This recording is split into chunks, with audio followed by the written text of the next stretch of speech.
Okay, so today is day 10 of our special Chonbo education on special great works. And the title of my sharing today is The Never Ending Story, Mind and Body Conflict. Okay, so first of all, like to give our thanks, our beloved true parents, for giving us this wonderful teaching that changed our lives and changed our families. And we hope it can also change the world. Aju, we can do that if we do witnessing and become victorious in saving our nation. So, in school, in science, we learn about the law of attraction and gravitation. We know that unlike charges, what attract, like positive and negative attract, and like charges repel. So positive and positive repel, negative and negative repel also. And we also understand from unification thought that the purpose of repulsion is to make sure that the law of attraction is being followed. So the repulsion law is for the purpose of assisting and helping the implementation or uh, what you call facilitate give and take action to facilitate the law of attraction. So the main law is the law of attraction and gravitation, and the secondary law is the law of repulsion. So this is what we know from unification thought. It looks like it's very like scientific, but actually it has direct application in our lives, especially what happened to humankind. So the role of subject is to lead, to direct, to initiate, and the role of the negative or the object is to follow, obey, and to support. And we know also in the divine principle that it is the mind who starts standing in the positive position, in the leader position, and the body standing in the object, the negative, and the follower position. This is for the purpose of harmony, that we have to identify the position of certain partners engaging in give and take action. So further, we learn that for a true human being who stands as the child of God, the the mind has what we call the desire to seek for truth, beauty, goodness, and love. And it is the mind who always seeks for the purpose of the whole, meaning it seeks to live for others. It seeks to live for the sake of higher purpose. And therefore, it is considered number one or primary in our lives. And the mind is also the place where God dwells. So God dwells in the mind. So God Himself is the origin of living for others, the origin of truth, beauty, goodness, and love. So our mind is the dwelling place of God and should therefore be the priority, the number one in our life. So on the other hand, we have the what we call the bodily desire. That bodily desire of eating, sleeping, drinking, having sex is for the purpose of survival, equivalent to the instinct of animals. This is like existence, no? Survival, that kind of desire. But the primary role of the body is to follow the mind, meaning to become the body of God. So if the body follows our mind and our mind is one with God, then our body becomes the body of God. However, the bodily desire, the individual purpose, is should be considered secondary. So once the mind and the body involve or engage in a relationship of give and take action, where the mind is number one and the body is number two, then we as an individual live for the sake of others naturally. And we are standing in the position as the child of God, a true human being. So this is how God originally designed humankind. What is that? That God dwells in our mind, who seeks for the purpose of the whole, and therefore living for others naturally, and our body follows our mind. And the body first. First responsibility is to follow the mind, and the second is to survive for the sake of existence. No? So if the body is hungry, the body should eat. If the body is, how do you say, thirsty, then the body has to drink. Something like that. No? Survival, existence. And what is the purpose of existence of the body? To follow the mind. Something like that. So living for others is easy and natural way of life. This is God's original design for human in creating humankind. So as you can see, after the fall, when man fell, mind and body fight. Why is that? It is because as God in the Garden of Eden give the commandment to Adam and Eve, do not eat the fruit, which actually means do not have sexual relationship before reaching perfection, right? Do not have sexual relationship before realizing the first blessing, which is individual perfection. Then when God gave this commandment, basically received by the mind, purpose for the whole, seeking for truth. So the mind would like to really follow this because it came from God. But however, Satan appeared, right? And give the body another direction. What is that? You can eat. It's okay to eat the fruit, no problem. You will be better than God. Another word appear. And we know that Adam and Eve followed the desire of Satan, the desire which is actually focusing on the body. And what happened? The body became very, very strong and dominant. The purpose of the body, which is primarily to follow the mind, completely stopped. And the secondary purpose, which is to survive, no, individual purpose, existence, eating, sleeping, material desires, become very, very strong. And the body stood as another positive. And the mind, however, even though weak and passive, stands in the positive position. Why? Because it's the original design of God for the mind. Therefore, eternally, it will never give up the position as subject. The mind will never give up the position of positive eternally. So if the body remain positive, if the body remain under Satan's influence and stand as another positive, then this conflict between mind and body will never stop all throughout eternity. The only possible way for mind and body to unite is that the body goes back to its original position as object, its original position as negative, and unite with the mind. That's the only possible way that mind and body can unite. So as you can see, the mind being weak, however, is still positive. It's still the subject, the positive and leader position. It's like imprisoned by the bodily desire. It seeks freedom. It will never give up. The mind, our conscience will never give up. It always seek freedom, though it is weak and not strong. But the body also, the body becoming really strong, controlling the, how do you say, the conscience, imprisoning the conscience. What happened is that man became a person who lived for the sake of the self. Man became selfish. Bodily desire imprisoned the mind. Right? Even though the mind resists the body, but still the body never give up, becoming positive or becoming subject.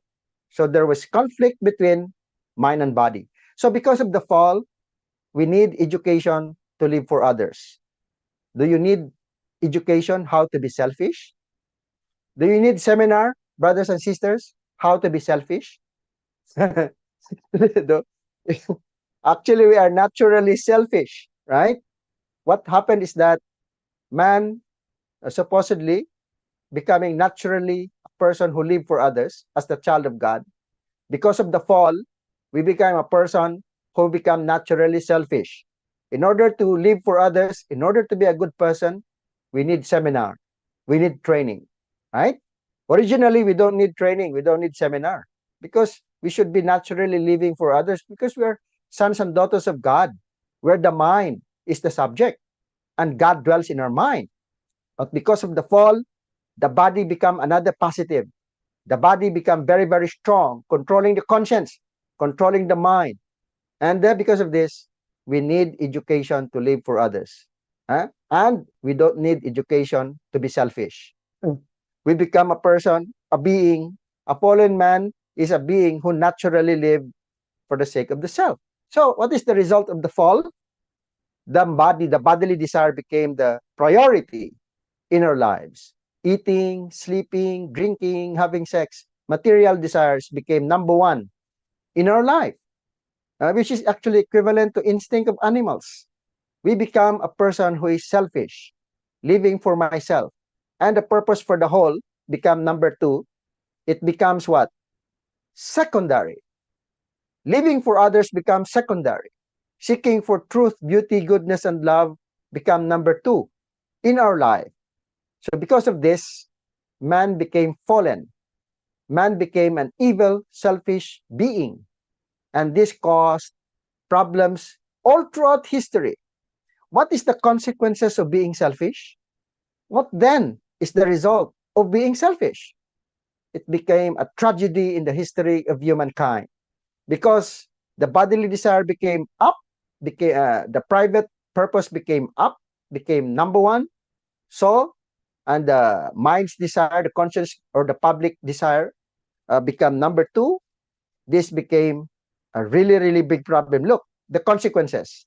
If you apply selfishness in human relationships, what happens? Oh, you have to live for me. Oh, you have to understand my situation. Oh, you have to sacrifice for me. Oh, I need this. Why you don't give it to me? Oh, that kind of selfish thinking leads to war in human relationship. In individuals, it leads to war. And then in the family, it leads to conflict between husband and wife, between parents and children. Selfishness leads, how do you say, the society towards chaos. It leads the nation towards war and nations against nations, just like what's happening now in the world today, right? Between Ukraine and Russia, between the Palestinians and Israelites, and so many other nations now fighting each other. When it is applied in economy, then poverty, starvation, and even distribution of wealth, this becomes the consequence of being selfish. The businessmen and the rich people want to become more rich and rich. They only want to, they have more than what they need to survive, but they don't give extra of their income to other people who is dying because of starvation and hunger. So the problem is not money, actually. The problem is a man becoming selfish and living only for himself. This is the consequence of being selfish. Starvation, poverty, immorality, drug abuse. Why are young people engaging in drugs? Because they want to be happy. Yeah. Why are they engaging in smoking, drinking, sexual immorality? Because they want to be happy. They think about themselves, and they want to be happy, not thinking about the family, not thinking about the nation, not thinking about the world. Selfishness leads to sexual immorality, drug abuse, teenage pregnancies, and many other problems in the society today. Selfishness also leads to pollution. It has impact to our environment. Factories who wants to only prioritize profit, they dump their waste on the river, on the sea, on the ocean. They what release this toxic what smoke out of their production process to the air, because if they try to screen it, if they try to release only a clean what byproduct, they have to recycle it, they have to spend more money, and it will be what another expenses for them.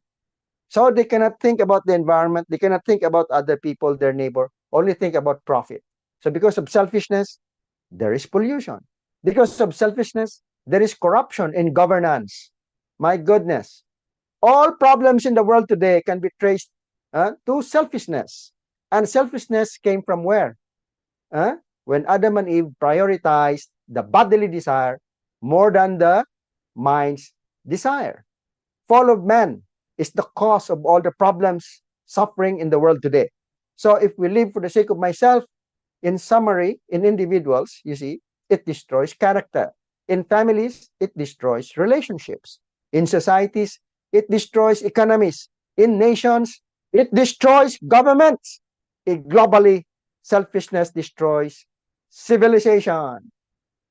We can see that this what result or impact of selfishness in the lives of man. True Father said, you should resolve the war inside yourself at the earliest possible date. It is not possible to enter heaven without ending this war while you are still living on earth. Huh? Otherwise, you will be caught forever in an unsavory place in the spirit world. Your enemies are not the problem. Your families are not the problem. Your tribe is not the problem. You yourself will be caught in an instant. You yourself is the problem. True Father said like this, you yourself is the problem means that our bodily desire become number one and our conscience, our mind's desire become number two. Man became selfish. All the problems of the world today uh, came from the fact that the mind and the body are fighting within human beings, within every human being. Mind and body is fighting. So Satan controlled this world. Satan controlled man through the bodily desire. Satan controlled this world through selfish man. Huh? So Satan controls the body controls the mind, and finally, we live a life of what? Contradiction. We became evil man, selfish man, a character of contradiction. And there is conflict between mind and body every day, confused identity. We have a strong evil inclination, which means very easy to do bad things, very difficult to do good things, very easy to live for myself, very difficult to live for others. We need seminar to live for others. We don't need seminar to live for the sake of myself and to be selfish. Very naturally. No? So that's why we can see the consequences of this addiction, greed, vices, laziness, dishonesty, and all kinds of problems. That's why in the Bible, even Saint Paul, the the great disciple of Jesus, who wrote almost uh, two-thirds of the New Testament. What did Saint Paul said? Because of Saint Paul, Christianity spread around the world. What a wonderful missionary, what a wonderful disciple of Jesus. But what did Saint Paul said in the Bible in Romans 7:21-22? Wretched the man that I am. With my mind, I serve the law of God, but with my body, I serve the law of sin. Who can deliver me from this body of death? Saint Paul has this kind of problem. He wants to serve God. His mind wants to serve God. His body is doing something else. Something else. Okay? So, that is in conflict with his mind, with his conscience. That's really a big problem. In John 8:44, it is written, you are of your father, the devil, and your will is to do your father's desires. Which means it's very easy to do bad things, very difficult to do good things, very natural to be selfish, very difficult to live for the sake of others. So this is the situation of fallen man. So what shall we do, brothers and sisters? Because of this kind of problem, hell was realized on earth, and it became a never-ending story of war. There is war in the nation, in the world today, right? Ever since you try to read the world history, it is a history of war. You read the history of nations. You try to read the history of the Philippines. It is a history of war. Huh? What happened to the history of Philippines? What's that? Hmm? We have the Spanish occupation, the Japanese occupation, the American Revolution, EDSA Revolution 1, EDSA Revolution 2, EDSA Revolution 3. Always history of our nation is history of war. If you try to check history of your province, if you try to check the history of your municipality, you check. It is a history of war. Why our history became a history of war? Why? Because within us, within human beings, within each human beings, we have our mind and body fighting each other. The body remains positive, wants to be always subject, and the mind never give up the position of subject even though it is weak. Huh? So, positive and positive fight each other. This war is a never-ending story of war. It will never end. There will never be world peace. There will never be national level peace. There will never be societal level peace. There will never be tribal level peace. If we cannot, there will never also be peace in the family unless we ourselves as individuals will solve the problem of the war between mind and body. This war is going on for 6,000 years. Worse than World War One and Two lasted only for maybe 3 years or 4 years. But the war of the world today. So how can we solve this war between mind and body? Who are the people who's going to show a model to the world as on how to unite mind and body? Who will show this model? First of all, it is the Messiah, the Lord of the second advent. It is the true parents of heaven, earth, and humankind. They will be the one to show the model of how mind and body unites. And who's next? Who's next? It should be us, the members, the followers, the children of true parents who should do this. So how can we end the never-ending story of war? How? There is a what? In the tomb of an Anglican bishop, this Anglican bishop wrote this based on his experience of struggle. So let us read this all together, everyone. When I was young and free, and my imagination had no limits, I dreamed of changing the world. As I grew older and wiser, I discovered the world would not change. So I shortened my sights somewhat and decided to change only my country. But it too seemed immovable as I grew into my twilight years. In one last desperate attempt, I settled for changing only my family. Oh, I will change my family na lang. I cannot change my nation. I cannot change the world. So I will change my family. No, those closest to me. I'll change my wife. I'll change my children. No, but alas, they would have none of it. And now, as I lie on my deathbed, I suddenly realize if I had only changed myself first, then by example, I would have changed my family. From their inspiration and encouragement, I would then have been able to better my country. And who knows, I may have even changed the world. So if we want to change the world, if we want to change the Philippines, if we want to change our tribe, if we want to change our family, how do we do it? We have to start with ourselves. Meaning, we have to unite our mind and body first. So that by showing good example, we can touch the hearts of our wife, of our husband, we can touch the heart of our children, and our children, our husband or our wife will begin to change from within. They will decide to change by themselves, not because somebody forced them, but they from each one of us. We cannot force a person to change, but we can touch their hearts through our way of life of living for others and sacrificing for others, just like what true parents did. And finally, our family can change. Our tribe can change. The nation can change. So, brothers and sisters, peace begins where? Peace begins with me. Our mind and body united together. Then we can change our family. We can change our tribe.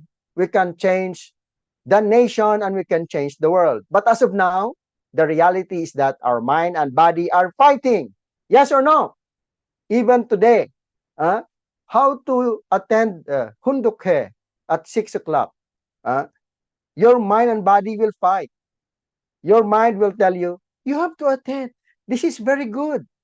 And then your body will say, oh, I still need to prepare breakfast. I still need to cook.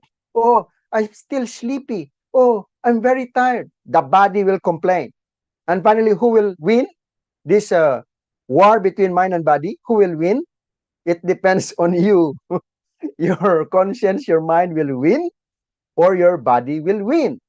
This is incredible teaching from true parents. So the conflict between mind and body, who will win? Who will win? If our body, controlled by Satan through our bodily desire, will, what do you call that? Prioritize our bodily desire and controls the mind. What happens? We become a selfish person. Huh? We become a selfish person. And mind and body will continue to fight because the mind will never give up, even though it is weak. Huh? So God also cannot work in our lives if our bodily desire became number one. Only Satan worked in our life. Only Satan will win if our body is not what? Standing in the position of being object to our mind. So our body will be used by Satan in order to continuously control this world. Satan controlled this world through the bodily desire of man. So how can God win? God wins when we let God dwell in our mind, and we let the mind really what? Live for others, and what? Seek for truth, beauty, and goodness, and what? Controls the body. Once the body follows the mind, and God is in our mind, then our body becomes the body of God, and Satan will be separated from this world. Separated from this world. Satan will no longer have object partners to work with on earth. And finally, the kingdom of heaven will begin. The kingdom of heaven will begin. This is God's original design. This is God's original plan for humankind. We are supposed to be the body of God on earth as well as in the spirit world. So, true Father said, you should liberate your conscience. Your mind is the guard post of heaven. Your body is the guard post of hell. Does your body drag your mind around, or does your mind drag your body around? For those who believe in religion, their minds drag their bodies around. For those who do not believe in religion, their bodies will always drag their minds around. They live centering on themselves. That is the difference. Therefore, each of you is the starting point of hell, and yet you are also the starting point of heaven. If you live according to your conscience, you will go to heaven. If you live according to your body, you will go to hell. If you live for the sake of others, you will go to heaven. If you insist on living for the sake of yourself, you will go to hell. When you go back home today, you should declare the liberation of your conscience. Our conscience, our mind, it needs liberation because it was imprisoned by our bodily desire. Yes. So, what shall we do? How do we do? What will we do? How can we start? How can we unite our mind and body? So, at present, a fallen man is a person whose body is controlled by Satan through our bodily desire and imprisons the mind. So, because of this, we become a selfish person, and then immorality, corruption, robbery, rape, violence, war, drug abuse, alcohol abuse, smoking, gambling, homosexuality, premarital sex. This happened in the world today. A personality of true love is not present at all in fallen man. So what to do so that mind and body will unite? Uh, the body becomes positive, very strong. The mind remains positive, so they fight. What shall we do? Hmm? We can never put the mind as negative and the body positive. Cannot. Because God's original design in creating the mind is to be positive. So what should we do to unite mind and body? We have to go back to God's original design. What is God's original design? The body should be negative. The mind should be positive. So how to make the body negative? We have to push the body down, deny bodily desire. And then, what about the immature and the weak mind? We have to strengthen the immature mind. So how do we do that? Push the body down, deny bodily desire. What should we do? We can offer bowing condition, like 1,000 bows. Huh? Demonim offered 10,000 bows in one day. Can you imagine? Uh, so it's quite difficult. 10,000 bows. I tried 1,000 bows at least, representing 10,000 bows. The first time I offered 1,000 bows, it took me 4 hours from 10 p.m. until 2 in the morning. My gosh. Eh? So I offered 1,000 bows in a situation where my feet is very painful and I need operation. So it took me 4 hours to do bowing. Can you imagine? Put down the body. Uh-huh. Waking up early. Waking up early, not easy, right? Your body will really complain. Hard work. Yeah, the body does not want to do hard work. Tong ilmudo. Yeah, martial arts training. Tong ilmudo practice. This is correct, right? No pain, no gain. Fasting. Wow, 7-day fasting, 21-day fasting. Huh? Once you think about fasting, the body will already tremble. The body will really complain. So, cold shower, self-control, sexual purity. So once we do this, the body will be weakened. The bodily desire will be a little bit toned down. Huh? So what about the mind? What shall we do with the mind to make it strong and mature? Hunduke. Wow. Hunduke. Just like what we're doing now. So it makes our mind stronger. What else? Love God above all. Whoa, we have to think about God every day, every minute, every second of our life. Huh? Reading true parent speeches. Yeah. Whenever I read true parent speeches, I always so inspired. My goodness. Even though my leader not guide me, even though my spiritual parent not guide me, even though my elders not guide me, even though I'm alone, as long as I read true parent speech, I can feel God and true parents directly educating me and guiding me. So my heart, my spirit becomes stronger and stronger. Reading true parent speech is very good, brothers and sisters. Attend divine principle seminars. We have to undergo, finish 120 days of 70 days of education. If you can attend 120 days seminar, the better. Right? So family join Sunday service or family service. This will strengthen our mind. And nowadays, what True Mother is saying is very, very serious and very, very important. How can we make our mind strong, brothers and sisters? If we attend Chonchimon night prayer vigil, our mind, our conscience will become very, very strong. Why? Because true parents' heart are in Chonchimon. So if we offer our heart to these brothers and sisters, we become one with True Mother. True Mother being one with True Father, and True Mother being one with Heavenly Parent. Uniting with True Mother means being one with Heavenly Parent and True Father. When we do this, then our mind can become stronger than before. I read this in True Father's speech, no? 4 times stronger than before.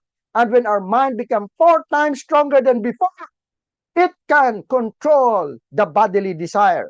Brothers and sisters, and we can unite our mind and body. So why True Mother said that Chonchimon is the greatest gift that can be given to us in our time now?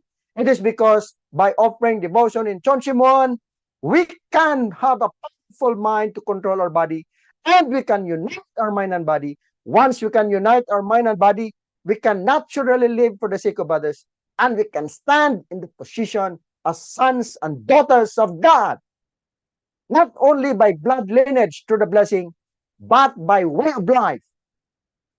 Our lifetime, brothers and sisters, before we die, we can become perfected individuals, sons and daughters of God, by making our mind and body unite, by making our mind strong, offering devotion in Chonchimuan, and attending Chonbo events. Aju?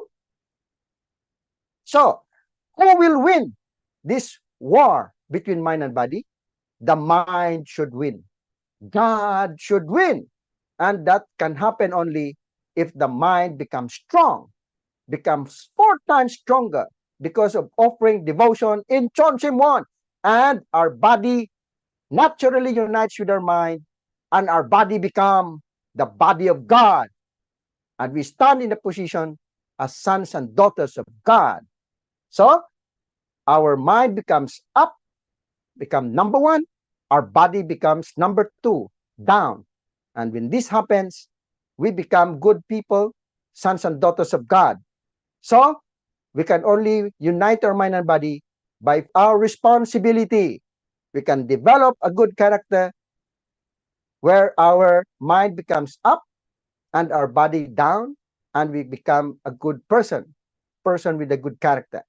So Dr. Martin Luther King said, life's most persistent and urgent question is, what are you doing for others? And the True Father's autobiography, to realize that we exist for the sake of others is the great achievement that changes our lives. So mind and body, and final war that you have to win, brothers and sisters. True Father said, a person who gives something expecting to receive something in return is not a true owner of love. The person who gives and forgets is the true center of love. If we want to make this earth into a world of peace, it must be full of people who live this way, with this kind of thinking. Otherwise, a world of peace is just an impossible dream. That is why I'm telling you to sacrifice for others. Wow. Father said, always be aware that your life on earth is temporary. After we complete our physical lives, we will ascend to the spiritual world. In that place, we are not measured by our wealth or power. We are measured simply by our capacity for true love and the extent to which we lived our lives on earth in service to God and humanity. Adieu. So let us end the never-ending story of war. Let us win this last and final war by offering sincere devotion in Chonshimwon and attend Chonbu events, and thereby uniting our mind and body with a strong mind, becoming sons and daughters of God, who can then build a beautiful family, a wonderful tribe, restored nation, restored world, and restored cosmos. Adieu. This, I thank you everyone for listening. Kamsahamnida. Thank you very much.